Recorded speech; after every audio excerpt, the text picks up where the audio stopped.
नमस्कार दोस्तों, आइए जानते हैं आज राजस्थान की बड़ी खबरें। आज की पहली खबर है कि एस महिलाओं को 24 घंटे मोबाइल ऐप से मिलेगी मदद। मुख्यमंत्री भजनलाल शर्मा ने महिला सुरक्षा के लिए 24 घंटे राजकोप सिटीजन ऐप की शुरुआत की। इस ऐप की मदद से महिलाओं को जरूरत पड़ने पर तत्काल पुलिस सहायता मिल सकेगी। ऐप में महिला सुरक्षा सेक्शन में नीड हेल्प का ऑप्शन जोड़ा गया है। इसमें पुलिस को कॉल करने या मैसेज करने का विकल्प जोड़ा है। क्लिक करने के बाद ऐप से महिला की लोकेशन पुलिस के पास पहुंच जाएगी। इसके अलावा सीएम ने रोडवेज बसों में पैनिक बटन प्रोजेक्ट की शुरुआत की। यह प्रोजेक्ट 11 करोड़ रुपए का होगा।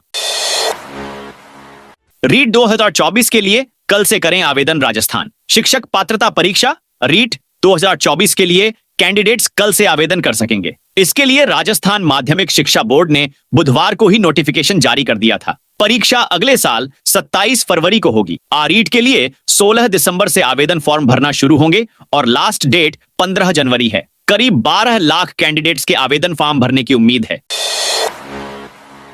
किसान 31 दिसंबर तक करवा सकेंगे रब्बी फसलों का बीमा। राज्य सरकार ने रब्बी फसलों के बीमा की अधिसूचना जारी कर दी है। दौसा जिले के लिए रब्बी फसलों का बीमा करने के लिए agriculture insurance company ONF India limited को अधिकृत किया गया है। संयुक्त निदेशक कृषि विस्तार डॉ प्रदीप कुमार अग्रवाल ने बताया कि जिले के किसान प्रधानमंत्री फसल बीमा योजना के तहत रब्बी फसलों का बीमा 31 दिसंबर तक करवा सकेंगे। जिन किसानों को फसल बीमा नहीं करवाना है वे किसान लिखित में 24 दिसंबर तक संबंधित बैंक या समिति में लिखित में सूचना देकर इस योजना से बाहर हो सकते हैं। किसानों द्वारा रब्बी मौसम में खेतों में वास्तविक रूप से बोई गई फसलों की बुवाई की सूचना संबंधित बैंक या सहकारी समिति में 29 दिसंबर तक लिखित में देनी होगी, ताकि वास्तविक बुवाई अनुसार फसलों का बीमा संबंधित बैंक या समिति के माध्यम से किया जा सके। फसल बीमा योजना का लाभ आर्णी, गैर ऋणी, बटाईदार किसान ले सकेंगे।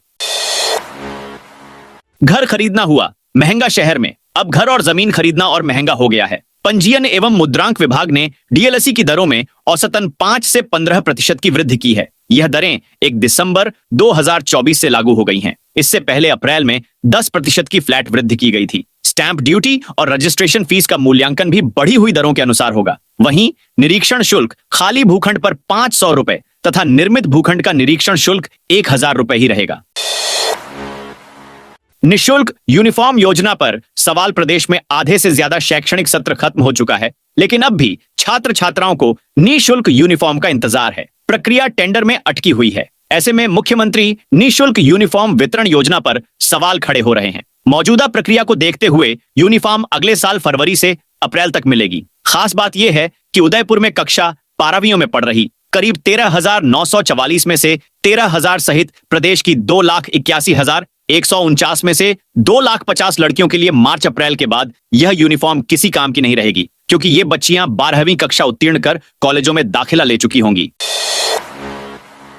मंत्री जोराराम कुमावत बोले, एसआई भर्ती पर जल्द फैसला होगा। राजस्थान सरकार की पहली वर्षगांठ पर जिले में अनेकों कार्यक्रमों का आयोजन हो रहा है। शनिवार को बाड़मेर प्रभारी मंत्री और पशुपालन, गोपालन, देवस्थान, डेयरी मंत्री जोराराम कुमावत प्रेस वार्ता की। एसडीएम जमीन बेचने के मामले में मंत्री ने कहा कि उसकी कलेक्टर की ओर से जांच की जा रही है। जांच रिपोर्ट आने के बाद सरकार दोषी पाए जाने पर कार्रवाई करेगी। एसआई भर्ती का निर्णय जल्द सरकार करेगी। राजस्थान के इन 8 जिलों में 17 से 18 दिसंबर को चलेगी शीतलहर। राजस्थान का मौसम लगातार बदल रहा है। प्रदेश में शीतलहर का सितम जारी है। पहाड़ों से आने वाली ठंडी तेज हवाएं प्रदेश में घुसपैठ कर रही हैं। मौसम विभाग ने नया येलो अलर्ट जारी किया है, जिसके अनुसार 17-18 दिसंबर को प्रदेश में शीतलहर चलेगी। प्रदेश के 8 शहरों में शीतलहर चलने का अलर्ट है। मौसम केंद्र के अनुसार भीलवाड़ा, बूंदी, झालावाड़, करौली, सीकर, उदयपुर, चूरू, नागौर में शीतलहर का असर रहेगा। इसके अतिरिक्त 16 दिसंबर को सीकर में शीतलहर का अलर्ट है। जयपुर में कल 14 दिसंबर को अधिकतम तापमान 24.8 डिग्री सेल्सियस दर्ज किया गया। जयपुर में आज सुबह मौसम ठंडा था, पर जैसे जैसे आकाश में सूर्य चमकने लगा तो तापमान बढ़ गया, जिससे लोगों ने बड़ी राहत महसूस हुई। जयपुर का तापमान 11 बजे 20 डिग्री सेल्सियस दर्ज किया। मौसम केंद्र के अनुसार जयपुर का आज रविवार को अधिकतम तापमान 23 डिग्री सेल्सियस और न्यूनतम तापमान 9 डिग्री सेल्सियस होने की संभावना है। जयपुर में पहली बार ट्रांसप्लांट के लिए हेलीकॉप्टर से लाए गए ऑर्गन। राजस्थान सरकार ने पहली बार ऑर्गन ट्रांसप्लांट में हेलीकॉप्टर का इस्तेमाल किया है, ताकि सही समय पर ऑर्गन ट्रांसप्लांट हो सके। जयपुर में हेलीकॉप्टर से ऑर्गन ले जाए गए हैं। आज सुबह करीब 11:30 बजे पहले हेलीकॉप्टर झालावाड़ से जयपुर पहुंचा, फिर यहां से जोधपुर के लिए रवाना हुआ। एसएमएस मेडिकल कॉलेज से डॉक्टरों की टीम आज सुबह करीब 8:30 बजे हेलीकॉप्टर से झालावाड़ के लिए रवाना हुई। अंग प्रत्यारोपण कार्यक्रम के नोडल अधिकारी डॉ मनीष अग्रवाल ने बताया कि यह टीम झालावाड़ पहुंची। इसके बाद करीब 10:30 बजे हेलीकॉप्टर से यह टीम झालावाड़ से रवाना हुई। करीब 11:30 हेलीकॉप्टर जयपुर पहुंचा। जयपुर में एसएमएस मेडिकल कॉलेज के ग्राउंड में हेलीकॉप्टर उतरा, जहां से ग्रीन कॉरिडोर बनाकर एसएमएस हॉस्पिटल तक ऑनर्गन पहुंचाए गए। पीएम मोदी करेंगे ईआरसीपी का शिलान्यास। मंत्री राज्यवर्धन राठौड़ ने सरकार के 1 साल का कार्यकाल पूर्ण होने के अवसर पर आयोजित कार्यक्रम में पत्रकारों से बातचीत में कहा कि प्रधानमंत्री नरेंद्र मोदी की नदी जोड़ो योजना के तहत महत्वाकांक्षी eastern Rajasthan canal project ERCP का शीघ्र शिलान्यास होगा, जिससे प्रदेश के 21 जिलों में पेयजल, सिंचाई और उद्योग के लिए जरूरी पानी की समस्या खत्म हो जाएगी। इससे दौसा जिले के भी सभी शहरों और गांवों को फायदा मिलेगा। इस योजना पर करीब 1 लाख करोड़ रुपए खर्च होंगे, जिसमें राज्य सरकार को सिर्फ 10% ही वहन करना पड़ेगा। अजमेर दरगाह क्षेत्र में डोर टू डोर सर्वे सुरक्षा के साथ साथ बांग्लादेशी व रोहिंग्या घुसपैठियों को चिन्हित करने के इरादे से जिला पुलिस और सीआईडी क्राइम ब्रांच की ओर से दरगाह थाना क्षेत्र में डोर टू डोर सर्वे करवाया जा रहा है, ताकि पुलिस के पास दरगाह क्षेत्र में रहने वाले लोगों के साथ में प्रत्येक घर, गेस्ट हाउस और होटल का डेटा तैयार रहे। सर्वे के दौरान police beat constable hotel, guest house, मकान मालिक को किसी भी अनजान व्यक्ति को बिना पहचान पत्र के ठहराने पर पुलिस कार्रवाई की चेतावनी व पाबंद की कार्रवाई की जा रही है।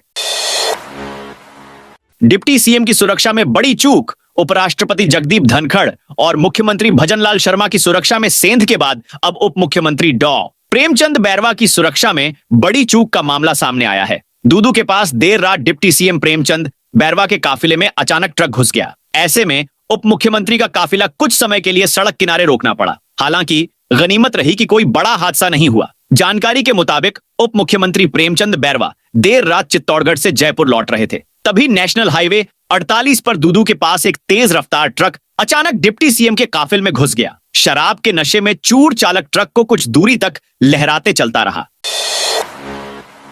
डिजिटल अरेस्ट कर ठगने वाली गैंग को पकड़ा। स्पेशल ऑपरेशन ग्रुप एसओजी ने प्रदेश में डिजिटल अरेस्ट करने वाले साइबर ठगों की गैंग के 15 बदमाशों को गिरफ्तार किया है। बदमाशों ने अजमेर की रिटायर्ड टीचर को 23 से 30 नवंबर के बीच डिजिटल अरेस्ट कर 80 लाख रुपए ठग लिए थे। महिला की शिकायत पर अजमेर में एफआईआर दर्ज हुई थी। इस पर एसओजी ने यह कार्रवाई की। एडीजी एसओजी वीके सिंह ने बताया कि साइबर क्राइम पुलिस स्टेशन से मामला एसओजी जयपुर में ट्रांसफर किया गया था। देर रात रिंग्स में मेले में लगी आग। सीकर के रिंग्स कस्बे में बीती देर रात गवर्नमेंट सीनियर सेकेंडरी स्कूल के खेल मैदान में चल रहे मेले में अज्ञात कारणों से आग लग गई। आग लगने के चलते मेले में भूत बंगले में रखी मशीनी उपकरण भी जलकर राख हो गए। सूचना मिलने पर दमक्कल की गाड़ी मौके पर पहुंची, जिन्होंने करीब 30 मिनट की मशक्कत के बाद आग पर काबू पाया।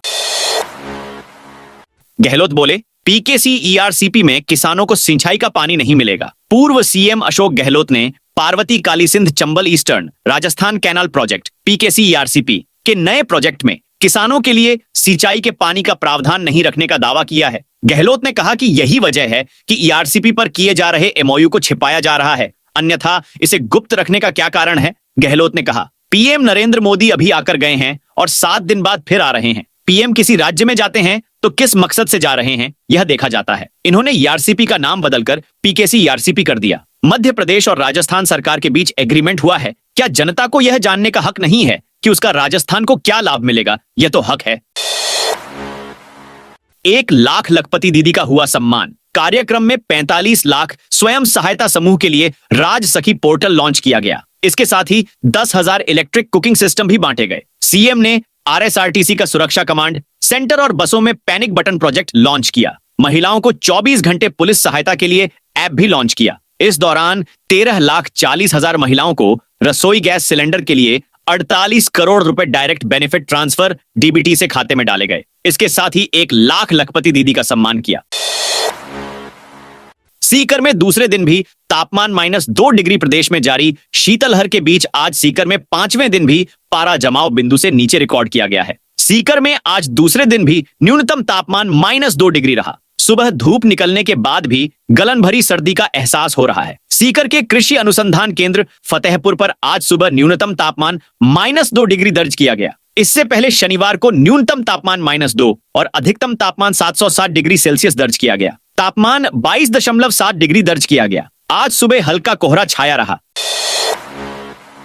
Jaipur high court bar association के अध्यक्ष बने महेंद्र शांडिल्य प्रदेश की 230 पंजीकृत बार एसोसिएशन में 2024 से 25 के वार्षिक चुनाव के शनिवार को रिजल्ट घोषित किए गए। Rajasthan high court bar association Jaipur के अध्यक्ष पद पर तीसरी बार महेंद्र शांडिल्य चुनाव जीते हैं। महेंद्र शांडिल्य को 1664 वोट मिले, जबकि दूसरे नंबर पर रहे राजीव कुमार को 1453 वोट मिले। महासचिव पद पर रमित पारिक को 1480 वोट मिले।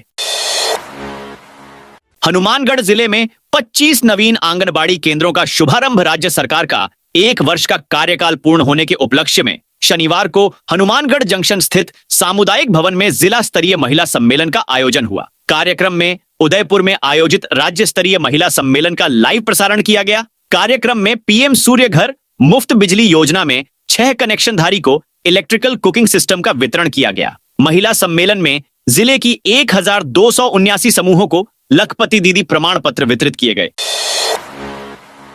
सीएम के जन्मदिन पर कल शहर में होंगे कई कार्यक्रम। 17 दिसंबर को प्रधानमंत्री नरेंद्र मोदी जयपुर के दादिया में आ रहे हैं, जिसको लेकर आज भरतपुर के बीजेपी कार्यालय में एक बैठक हुई। बैठक में जिला प्रभारी सोमकांत शर्मा ने बताया कि सीएम से मिलने के लिए राज्य की हर विधानसभा से लाभार्थी जयपुर पहुंचेंगे। साथ ही कल सीएम भजन लाल शर्मा के जन्मदिन के अवसर पर भरतपुर में कई जनहित के कार्यक्रम आयोजित किए जाएंगे।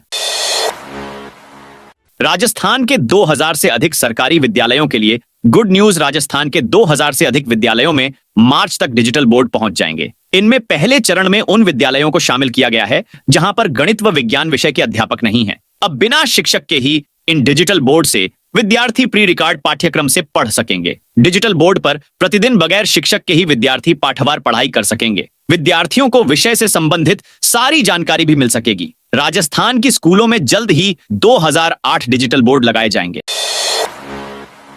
पूर्व मंत्री राजेंद्र गुढ़ा सहित 12 लोगों के खिलाफ केस दर्ज। राजस्थान के पूर्व मंत्री राजेंद्र सिंह गुढ़ा समेत 12 नामजद लोगों के खिलाफ शहर में समस्त तालाब के पास कान्हा पहाड़ में खान लीज धारक, उसके बेटे व कर्मचारियों को जान से मारने की धमकी देने व तोड़फोड़ करने के आरोप में कोतवाली थाने में मामला दर्ज कराया गया है। घटना 6 दिसंबर की है।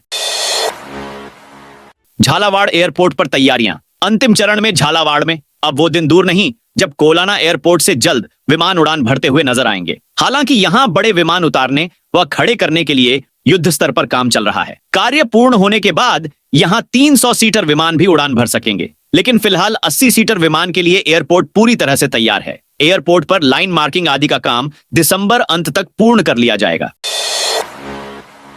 राजस्थान सहकारी भर्ती बोर्ड करेगा 1003 पदों पर भर्ती। राजस्थान सहकारी भर्ती बोर्ड 1003 पदों पर भर्ती करेगा। सहकारिता राज्य मंत्री स्वतंत्र प्रभार गौतम कुमार दत्त ने शनिवार को बताया कि राजस्थान सहकार भर्ती बोर्ड के माध्यम से अपेक्स बैंक, जिला केंद्रीय सहकारी बैंकों एवं राजफेड के 14 विभिन्न श्रेणियों में 498 पदों के लिए ऑनलाइन आवेदन की प्रक्रिया शुरू हो गई है। पात्र अभ्यर्थी 11 जनवरी 2025 तक आवेदन कर सकते हैं। उन्होंने बताया कि राजस्थान कोऑपरेटिव डेयरी फेडरेशन एवं जिला दुग्ध उत्पादक सहकारी संघों के 40 श्रेणियों में 505 पदों के लिए आवेदन की प्रक्रिया शीघ्र प्रारंभ की जाएगी। नीमराना पहुंचकर सतीश पूनिया ने एएसआई सुरेंद्र सिंह के परिजनों से की मुलाकात। जयपुर में मुख्यमंत्री भजन लाल शर्मा के काफिले में हुए हादसे में जान गंवाने वाले एएसआई सुरेंद्र सिंह के परिजनों से नेताओं का मिलना जारी है। इसी कड़ी में शनिवार सुबह राजस्थान बीजेपी के पूर्व अध्यक्ष सतीश पूनिया ने नीमराना के गांव काठ का माजरा पहुंचकर परिवार से मुलाकात की। इससे पहले गृह राज्य मंत्री जवाहर सिंह बेढम ने भी परिजनों से मुलाकात की थी। 8000 पदों पर होगी संविदा से भर्ती। राजस्थान कर्मचारी चयन बोर्ड ने राष्ट्रीय स्वास्थ्य मिशन चिकित्सा एवं स्वास्थ्य विभाग जयपुर के लिए विभिन्न पदों पर भर्ती के लिए अधिसूचना जारी की है। यह भर्ती अनुबंध पर आधारित होगी और कुल 8256 पदों को भरा जाएगा। आवेदन प्रक्रिया 18 फरवरी 2025 से 19 मार्च 2025 तक ऑनलाइन होगी। इच्छुक उम्मीदवार आरएसएसबी की आधिकारिक वेबसाइट पर जाकर आवेदन कर सकते हैं। देसूरी नाल में पेचवर्क देख भड़की डिप्टी सीएम दिया कुमारी। देसूरी नाल राजसमंद में स्कूल बस हादसे में 3 छात्राओं की मौत के 7 दिन बाद रविवार सुबह डिप्टी सीएम दिया कुमारी मौके पर पहुंची। इस दौरान सड़क पर पेचवर्क देख भड़क गईं। उन्होंने अधिकारियों से कहा कि लीपापोती कर दी, इससे अच्छा तो पेंट ही कर दो। जब डिप्टी सीएम ने पेचवर्क के बारे में पूछा तो अधिकारी कोई स्पष्ट जवाब नहीं दे पाए। उन्होंने कहा कि जहां भी मैं जाती हूं या कोई मंत्री जाते हैं तो पेचवर्क कर दिया जाता है। ऐसा क्यों? हमें काम देखने दो। जब काम करो तो ऐसा करो कि वह पूरी तरह से सही हो। इस तरह के पेचवर्क का कोई मतलब नहीं है, यह सिर्फ पैसा वेस्ट करने जैसा है। अगली बार ऐसा न करें। तो दोस्तों, यह थी आज राजस्थान की बड़ी खबरें। आप इस वीडियो को कौन से जिले से देख रहे हैं, उस जिले का नाम बताइए।